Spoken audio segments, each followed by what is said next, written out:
Sobrang kapal nga ng hamog ang sumalubong sa amin noong narating namin ang lugar na ito. At dahil dyan, halos hindi ko na nga matanaw ang tuktok ng mga kabundukan. Pinuntahan ko rin ang napakalinaw at napakagandang ilog. Isa nga ito sa pinagmamalaki ng General Nakar. Dahil doon, unti-unti nga itong nakikilala. Nilagyan rin ito nila ng diving board para sa mga gustong ma-experience ang pagtalon dito. At meron nga itong tulay para sa gustong tumawid. May mga part na malalim at may mga part din na mababaw. At pwedeng-pwede nga dito ang mga bata. Kitang-kita nyo naman kung gaano kalinaw ang tubig na dumadaloy dito. Galing Cavite, bumiyahe ako papuntang Taytay. Narating ko nga ito alas 3:30 na ng madaling araw. At dito nga kami magsisimula sa aming paglalakbay. Hayaan nyo muna akong ipakita sa inyo ang kaganapan sa araw na ito. Abo lang ako! Alas 6 nga ng umaga, naakyat na namin ang ilang bahagi ng kabundukan ng Sierra Madre. Sa arkong ito, magsisimula ang ating paglalakbay sa ilang mga bayan ng lalawigan ng Quezon Province. Sa ilang minuto kong pagbibiyahe sa kahabaan nga ng Marilake, naabutan ko rin ang aking mga kasamahan na huminto para kumain at magpahinga ng ilang minuto. Sa araw na ito, hindi ko nga inaasahan na pabago-bago ang klima dito sa taas na kabundukan ng Sierra Madre. Dahil maya-maya, bumaba nga ang hamog kung saan kami nagtitipon. Kaya naman nagdesisyon na ako na mauna na sa kanila.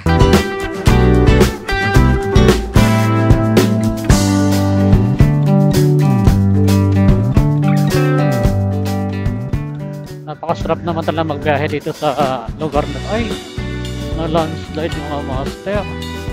Ay grabe oh. Nako. Gusto ko rin itong mapuntahan mga master eh. Ayan oh. Wow.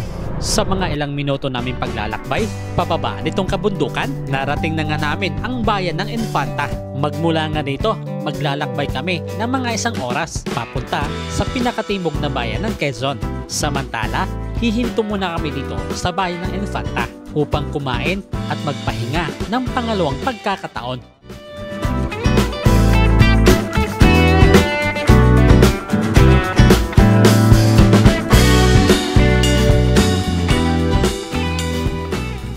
Sa mga oras na ito, binabaybay na namin ang isang tulay kung saan dinudugtong nito ang bayan ng Infanta at General Nakar. Matapos ko nga madaanan ang pamahalaang bayan, umakyat na ako sa kalsadang ito para mapuntahan ang Sitio Igdan kung saan nasasakop naman ito ng Barangay Magsikap. Para mapuntahan ang lugar, dadaanan mo ang isang rough road na kalsada. Kaya naman sa bawat pupunta, kung pwede, dublihin ang pag-iingat. Matapos nga ang halos 1 oras namin paglalakbay, sa wakas, narating na namin ang Barangay Magsikap. Dito, sinalubong kami ng magandang tanawin at malinis na ilog na pwedeng paliguan. Ay wow!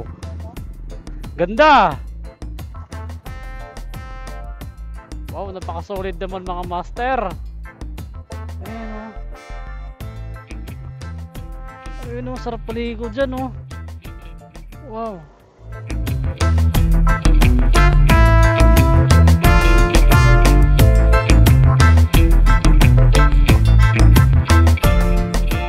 At sa kantong ito, kami ay kakanan para puntahan ang isang paaralan. Ito nga ang Magsikap Integrated School na matatagpuan sa Sitio Igdan.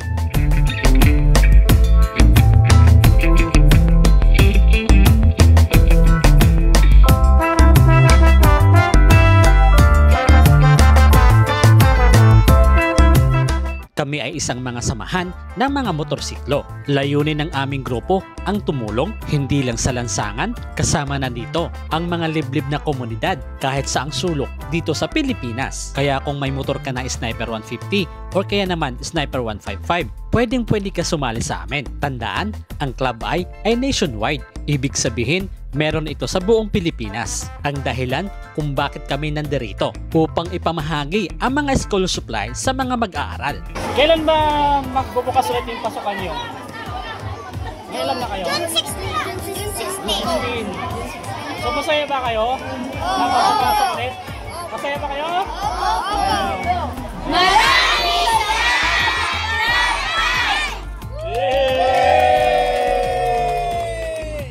Matapos maipamahagi ang lahat ng mga school supply para sa mga mag-aaral ng Barangay Magsikap Integrated School, sabay-sabay na kaming nagpakuha ng mga litrato. Samantala, maraming salamat sa mga naghanda ng pagkain, gumising ng madaling araw para maging posible ang programa sa paaralan. Ma'am, matanong ko lang. Sino-sino po yung nagluto sa napakasarap na pagkain po dito? Ayun po, ito po, sa pamumuno po ni Ma'am Lulu Romantico, Okay, ma'am. si Shirley Bandirada, si Melo Reyes Romantico, si Elena Romantico, at ako po si Kagawad Delia Sanchez, at syempre ang nagsaing po ng 2 talyase na napakahirap magsaing, kaya si Paring Julie. Ay, thank you, ma'am. Ma'am, thank you po, Kagawad.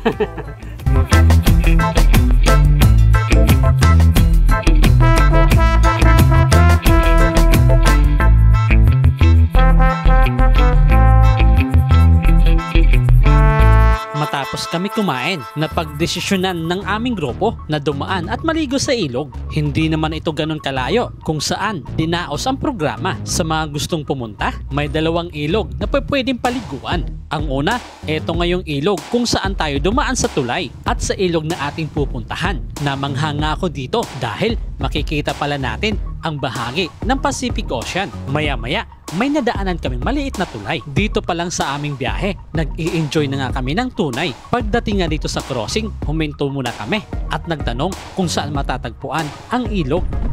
Pwede magtanong, saan po yung ilog? Samantala, sa pagpasok dito kung saan papuntang ilog, magbabayad tayo ng 10 piso kada tao bilang entrance fee. Kakaiba nga ang ilog na ito dahil kung mapapansin nyo sa ating kanan, ito naman ay dagat. At nung narating namin ang bahaging ito, dito ko na natanaw ang isang ilog. Sa makatuwid, ang ilog na ating pupuntahan at yung dagat na ating nadaanan ay magkakalapit lamang. So kung sakali magsawa ka na sa ilog, pwede ka namang pumunta sa dagat. At kung sawa ka na rin sa dagat, pwede ka namang bumalik ulit sa ilog. Diba? Napakasarap naman puntahan ang lugar na ito. Kung may drone lang ako, di sana lalo nyong nabivisualize ang ating content. Kaya kung pwede mga master, share nyo naman, baka sakali ito ang magiging dahilan para makabili na tayo. Wala kasing imposible sa lahat ng mga bagay. Basta magtiwala lang tayo sa Panginoon at doblehin pa nga natin ang ating pagsisikap.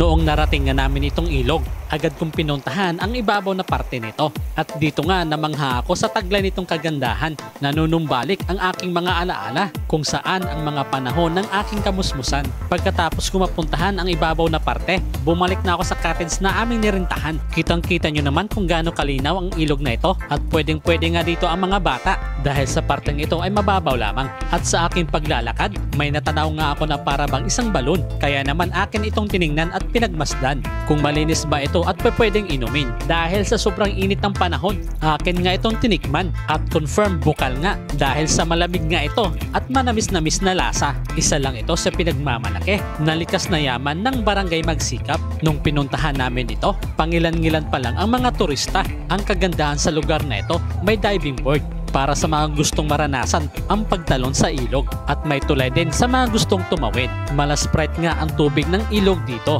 Nanggaling lang naman kasi ito sa kabundukan ng Sierra Madre. Samantala, hindi na namin pinalagpas ang hindi maligo dito kasi naman ito talaga ang dahilan kung bakit namin ito pinuntahan. Maraming team nga ang sumama dito sa charity. Yung iba, bumalik na ng Metro Manila. Yung iba naman, doon pumunta sa may tulay na may ilog. At napakasarap din maglublob dahil limitado lang nga ang oras ng aming pagligo dito. Kaya naman, bumalik na kami at nagbihis. Sa mga gustong pumunta, eto nga pala ang presyo ng mga cottages nila. Ito kung malaking kubo, bali 1,000 siya. Ito. Oo. Saka bali yung hinihingi ko ng 10 peso para sa environmental. Okay, so per head yun, 10 piso. Ito, 1,000. Oo, yung malaking po. Okay. Tapos ito man maliliit. Yan po, 500. Ay, 500. Ang halaga sa malaking kubo, 1,000. Ang maliliit naman ay 500. Sa mga gusto mag-overnight, pwede naman. May additional na 500 kahit malaki o maliit na kubo ito. Sa presyong nabanggit, kasama na nga ang kuryente at may environmental fee na 10 piso kada tao. Kung hanap nyo naman ay lamesa sa ilog para maiba naman ang setup, meron sila dito. Kung gagamit kayo ng lamesa doon, Ah, ito. 200. Sa mga gustong ganitong setup, 200 naman ang presyohan nila dito. Hanggang magdamagan na rin yan. So, ma'am, saan nga itong location dito, ma'am? Ano po lang, barangay Magpalitan. Okay. Ma'am, thank you po ah.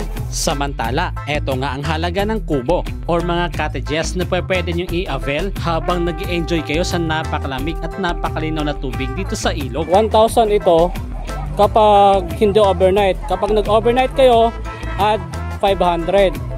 Ito naman yung ganitong klaseng maliliit, 500. Tapos kung mag-overnight kayo, plus 500. Tapos, ito, yun, hanggang doon, dito, 500 yan mga master. Tapos, pagdating naman sa table doon sa, ayun, yung table na yun sa ilog, 200 yan mga master, mga paps. Tapos, per head, meron 10 pisong environmental fee. So dito mga master, meron naman silang lutuan kung sakaling gusto niyo magluto. May kuryente na rin dito at may wifi. So ayun, pauwi na tayo mga lodi, pabalik na tayo ng Metro Manila. Okay? So after ng Metro Manila, bibiyahe tayo ng Tansa Cavite. Malayo pa. Okay?